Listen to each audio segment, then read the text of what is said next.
بسم الله الرحمن الرحیم. چند لحظه با قرآن کریم باشیم. از نظر قرآن کریم یکی از گروه هایی که در قیامت به دوزخ خواهند رفت و عذاب خواهند شد طغیانگران و سرکشان هستند که قرآن کریم می‌فرماید فاما من طغى و آثر الحیاة الدنیا فإن الجحیم هی المأوى. یا در سوره مبارکه نبأ می‌فرماید این جهنم کانت مرصادا. جهنم یک کمینگاه است. برای چه کسانی؟ للطاغین مآبا. برای کسانی که طغیانگر و سرکش هستند. اما ببینیم که این سرکش ها چه کسانی هستند و این طغیانگران چه نشانه هایی دارند که ما در این برنامه کوتاه به 3 مورد آن اشاره خواهیم کرد.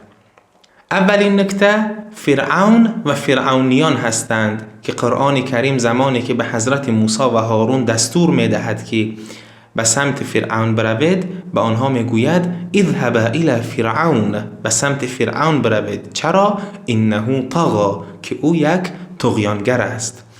گروه دوم کسانی هستند که با انبیا مخالفت میکردند، با پیامبران مخالفت میکردند و بر آنها تهمت میزدند که قرآن کریم میفرماید كذلك ما اتى الذين من قبلهم من رسول الا قالوا ساحر او مجنون اتواصوا به بل هم قوم طاغون. ای پیامبر، کسانی که به تو میگویند جادوگر هستی یا جن زده هستی اینها طغیانگر هستند.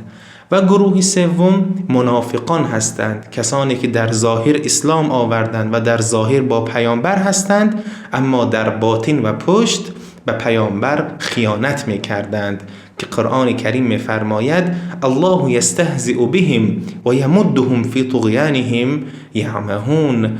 کسانی که پیامبر و آیات الهی را مسخره میکردند در حقیقت این خداست که آنها را مسخره میکند و در این طغیان خودشان خداوند آنها را سرگردان خواهد کرد. نتیجه طغیان آنها سرگردانی و سردرگمی در عالم دنیا و عالم آخرت است. انشاءالله خداوند ما را در راه راست استوار بگرداند. و السلام علیکم و رحمت الله و برکاته.